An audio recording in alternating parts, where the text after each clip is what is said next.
संसद के मानसून सत्र में विपक्ष का हंगामा थमने का नाम नहीं ले रहा है। बुधवार को भी लोकसभा में कांग्रेस समाजवादी पार्टी समेत विपक्षी दलों के सदस्यों ने सदन की कार्रवाई शुरू होते ही नारेबाजी और पोस्टरबाजी शुरू कर दी। हालात ऐसे बने कि लोकसभा अध्यक्ष ओम बिरला को कार्रवाई शुरू होने के महज 2-3 मिनट के भीतर ही सदन की कार्रवाई दोपहर 2 बजे तक के लिए स्थगित करनी पड़ी। इसके साथ ही लगातार 13वें दिन प्रश्नकाल और शून्यकाल नहीं चल सके, जिससे जनता से जुड़े कई महत्वपूर्ण मुद्दों पर चर्चा का अवसर भी नहीं मिल सका। विपक्षी सदस्य अयोध्या के राम मंदिर में कथित चढ़ावे की चोरी और दिल्ली में प्रदर्शनकारी छात्रों पर पुलिस कार्रवाई के मुद्दे उठाते रहे। प्रश्नकाल शुरू होते ही विपक्ष के सांसद अपनी सीटों से उठकर आसन के समीप पहुंच गए और नारेबाजी करने लगे और पोस्टर प्रदर्शन करने लगे, जिससे सदन में लगातार व्यवधान बना रहा।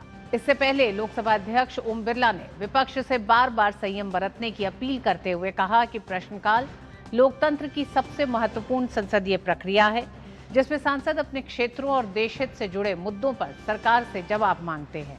उन्होंने आश्वस्त किया कि प्रश्नकाल समाप्त होने के बाद विपक्ष के सभी मुद्दों पर चर्चा कराई जाएगी। इसके बावजूद विपक्ष का हंगामा नहीं थमा और लगातार शोर शराबे के कारण अध्यक्ष को सदन की कार्यवाही दोपहर 2 बजे तक के लिए स्थगित करनी पड़ी।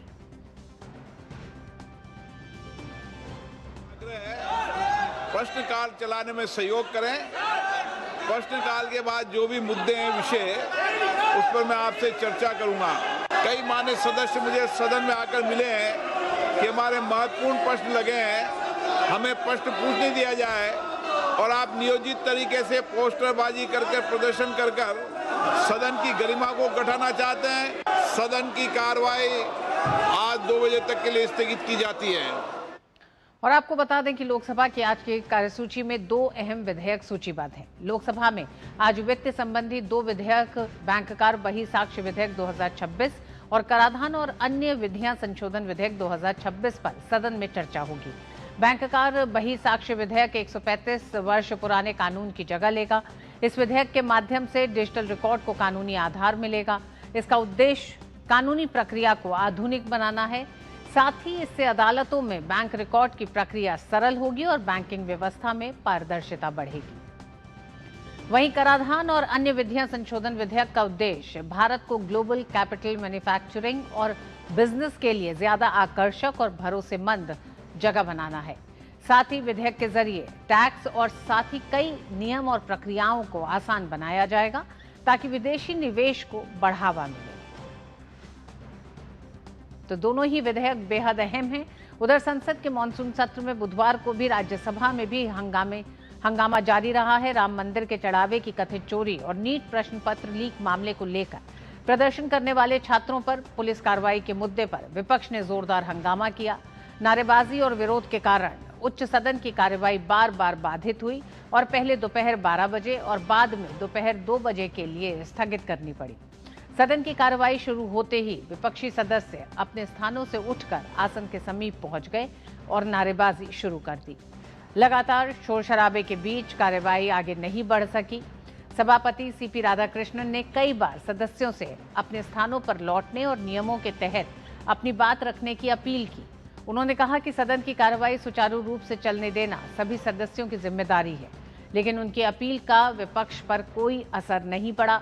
लगातार जारी हंगामे और सदन में व्यवस्था बहाल नहीं होने पर सभापति ने पहले कार्यवाही दोपहर 12 बजे तक स्थगित की। एक बार फिर दोबारा बैठक शुरू होने पर भी विपक्ष का विरोध जारी रहा, जिसके बाद राज्यसभा की कार्रवाई को दोपहर 2 बजे तक के लिए स्थगित कर दिया गया। उच्च सदन में आज उच्चतम न्यायालय न्यायाधीश संख्या संशोधन विधेयक 2026 पर चर्चा होनी है। इस विधेयक को लोकसभा से पहले ही पारित किया जा चुका है। विधेयक को केंद्रीय मंत्री अर्जुन राम मेघवाल चर्चा के लिए रखेंगे। विधेयक उच्चतम न्यायालय न्यायाधीश संख्या अधिनियम 1956 में संशोधन किए जाने का प्रस्ताव करता है। विधेयक के माध्यम से सुप्रीम कोर्ट में जजों की संख्या 34 से बढ़कर 38 हो जाएगी। इस स्वीकृत संख्या में सीजीआई भी शामिल हैं। वर्तमान में सीजीआई के अलावा 33 जज हैं। विधेयक का उद्देश्य लंबित मामलों के बोझ को कम करने और मामलों की सुनवाई में तेजी लाना है। और संसद की आज की कार्रवाई के लिए ऋषि कुमार हमारे साथ जुड़ गए हैं। ऋषि, सबसे पहले तो यही कि लगातार गतिरोध आज भी जारी है। हालांकि दोनों ही सदनों में 11 बजे प्रश्नकाल शून्यकाल की शुरुआत हो इसकी कोशिश की गई सभापति और अध्यक्ष के द्वारा, लेकिन संभव नहीं हो पाया। 2 बजे तक के लिए स्थगित है। ये भी बात हुई कि राहुल गांधी और किरेन रिजिजू के बीच एक मुलाकात हुई है। क्या इस मुलाकात में कुछ गतिरोध दूर होता दिखाई दे रहा है? देखिए ऋतु, जिस तरीके से अभी अगर आज की कार्रवाई को देखें तो सुबह से ही दोनों सदनों में गतिरोध देखने को मिला। हालांकि राज्यसभा में सभापति ने कोशिश की कि वहां पर शून्यकाल को चलाकर कुछ मुद्दों को आगे रखा जाए देश के सामने, और उस समय तमाम सदस्यों ने कुछ मुद्दों को रखा, लेकिन शोर शराबा और हंगामा जारी रहा। प्रश्नकाल भी चलाने की कोशिश हुई, जिसमें कि सड़क एवं राजमार्ग मंत्री नितिन गडकरी ने कई प्रश्नों के जवाब भी दिए, लेकिन गतिरोध जब बहुत ज़्यादा हो गया, चूँकि प्रश्नकाल में शोर शराबा की वजह से जो जवाब थे वो क्लियर नहीं हो पा रहे थे, इस वजह से सदन की कार्यवाही को, राज्यसभा को 2 बजे तक के लिए स्थगित करना पड़ा। वही स्थिति वस्तुतः लोकसभा में भी रही और 2 बजे तक उसे भी स्थगित करना पड़ा, चूँकि हंगामा बहुत ज़्यादा था। अब सरकार को साफ लग रहा है कि वो अपने विधायी कार्यों को आगे बढ़ा तो रही है, लेकिन उसमें जो महत्वपूर्ण विधेयक हैं, अब जैसे FCRA बिल है या डिलिमिटेशन से संबंधित जो विधेयक हैं, इसके लिए विपक्ष का सदन में रहना और उसमें चूँकि वोटिंग का भी प्रावधान हो सकता है, तो उस समय पर अगर गतिरोध होता है तो किसी भी तरीके से कामकाज को आगे बढ़ा पाना मुश्किल होगा। इसमें डेडलॉक को तोड़ने के लिए सरकार की तरफ से निश्चित तौर से जो खबरें आ रही हैं, कोशिश हुई है, पहल हुई है, और हमेशा हमने देखा है कि जब बहुत ज़्यादा गतिरोध हो जाता है तो सरकार की तरफ से संसदीय कार्य मंत्री जो कि एक ब्रिज का काम करते हैं, फ्लोर मैनेजमेंट का काम करते हैं कि जो भी गतिरोध है उसको कैसे दूर किया जाए, और इस कड़ी में वो अलग अलग नेताओं से मिलते हैं। तो ये जो मुलाकातों की बात अगर की जाए तो ये मुलाकातों की बात से इतना ज़रूर है कि अब कोशिश, एक गंभीर कोशिश इस बात की हो रही है कि इस गतिरोध को तोड़ा कैसे जाए, और अगर मुलाकात होना भी संभव हो पा रहा है और विपक्ष के नेता मिल रहे हैं, तो भी ये एक संकेत देता है कि विपक्ष इस मायने में अब कुछ नरम होने के लिए तैयार है। लेकिन अब यहाँ पर बात ये होगी कि दोनों तरफ से क्या क्या शर्तें रखी जाती हैं, क्या क्या मुद्दे रखे जाते हैं, किन किन मुद्दों पर वो चर्चा चाहते हैं, क्योंकि हमने देखा है विपक्ष 2 मुद्दों पर यहाँ पर चर्चा कराने की जो बात कह रहा है, उनको लेकर अब सहमति बनती है या किन नियमों के तहत होना है, मुझे लगता है वो भी एक अहम मुद्दा होगा, क्योंकि इसमें हमने देखा है कि जो छात्रों वाला मुद्दा है और राम मंदिर चंदा वाला जो मुद्दा है, इन दोनों मुद्दों पर चर्चा की बात हो रही है। विपक्ष लगातार इसमें, हमने देखा मल्लिकार्जुन खड़गे रोजाना मीडिया से बात कर रहे हैं और ये इन सब बातों को रख रहे हैं। तो कहीं ना कहीं मुद्दों की के ऊपर कोई सहमति बनेगी, कोई एक सामंजस्य बनाने की कोशिश होगी, तो वहीं दूसरी ओर सरकार भी अपनी तरफ से रखेगी कि जो महत्वपूर्ण विधेयक हैं जिन पर कि विपक्ष का होना बहुत ज़रूरी है, तो ऐसे में एक बीच का रास्ता ये हो सकता है कि दोनों ही पक्ष अपने अपने मुद्दों को लेकर कुछ एक आम सहमति बनाते हुए दिखाई दें। ऋतु जी, ऋषि, प्रश्नकाल और शून्यकाल को लेकर आज एक बार फिर लोकसभा अध्यक्ष ने एक तरह से गहरी चिंता व्यक्त की है।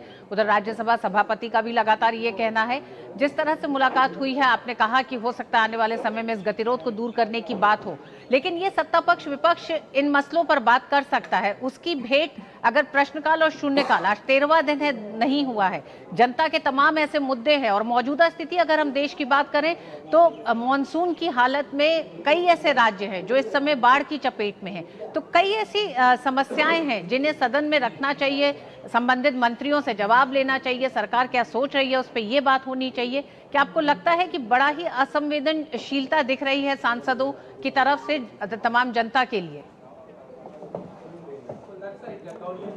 बिल्कुल, देखिए जिस तरीके से शून्यकाल और प्रश्नकाल का अगर हम पूरे संसदीय कार्यवाहियों में देखें तो बहुत बड़ा महत्व है। एक तो शून्यकाल जो कि सांसदों के लिए ही बना है, और उसमें जो तमाम मुद्दे अपने अपने संसदीय क्षेत्र के रखने की उनके पास जो सहूलियत होती है, और जनता से जुड़े हुए सरोकार रखना संसद का सांसदों का मुख्य कार्य होता है। तो अगर वो पूरा नहीं हो पा रहा है तो निश्चित तौर से इसमें जो विपक्ष है, जो हंगामा हो रहा है और जो बातचीत के बावजूद भी अगर इन सब का कोई समाधान नहीं निकल रहा है, तो इसमें चिंता की बात तो ज़रूर है। दूसरा जो प्रश्नकाल है, जैसे कि हम लगातार इस पर बात करते रहे ऋतु, प्रश्नकाल जो विपक्ष है और विपक्षी सांसदों को अधिकार देता है सरकार से सवाल पूछने का, और जब वो अपने उसी अधिकार का इस्तेमाल नहीं करना चाहता है तो सवाल ये है कि वो किन मुद्दों को फिर आगे रखना चाहता है।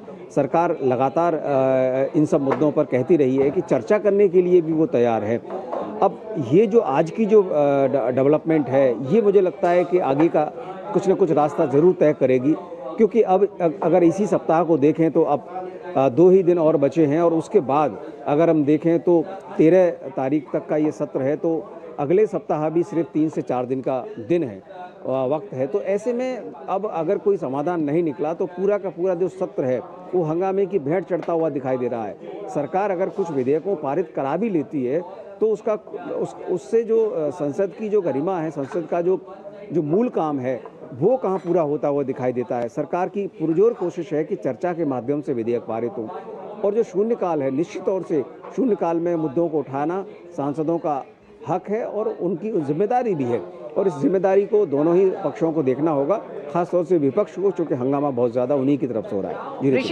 ऋषि, अंत में सरकार जहां एक तरफ गतिरोध को दूर करने की कोशिश कर रही है, वहीं सरकार के लिए 2 अहम विधेयक हैं, FCRA और डिलिमिटेशन। क्या लगता है कि आज की बातचीत के बाद गतिरोध दूर होता है तो बचे समय में ये 2 बिल आ सकते हैं सदन में? बिल्कुल, देखिए पिछले सप्ताह भी FCRA से संबंधित जब संसदीय कार्य मंत्री, अगर हम देखें शुक्रवार के दिन काफ़ी गतिरोध के बाद शाम को उन्होंने मीडिया से बातचीत में इस बात के संकेत दिए थे कि FCRA बिल को सरकार अगले सप्ताह लाने की कोशिश में है, और ये ऑफ द रिकॉर्ड उस तरीके की बातें उन्होंने रखी थी कि इसके लिए कोशिश की जाएगी। लेकिन अब यही कोशिश अगर आज हम बात करें तो आज 3 दिन हो चुके हैं और 2 विधेयक जो हैं आज एक बार फिर से उन्हें रखने हैं। अभी FCRA को सरकार ने इसी वजह से सूचीबद्ध नहीं कराया है क्योंकि इस पर सरकार चाहती है कि विपक्ष के साथ कोई न कोई बातचीत हो जाए, ताकि इस विधेयक को पारित करते समय, क्योंकि ये एक संवेदनशील विधेयक है और इस पर विपक्ष की भी तमाम रिजर्वेशंस रहे हैं, तो इसमें उनके साथ आम सहमति बने और इस पर सभी लोग चर्चा में भाग लें, ऐसा सरकार की पूरी मंशा है। और इसी वजह से ये जो प्रयास हैं, ये FCRA विधेयक की ओर आगे ले जाने वाले प्रयास ही देखे जा सकते हैं। बहुत बहुत धन्यवाद ऋषि पूरी जानकारी के लिए।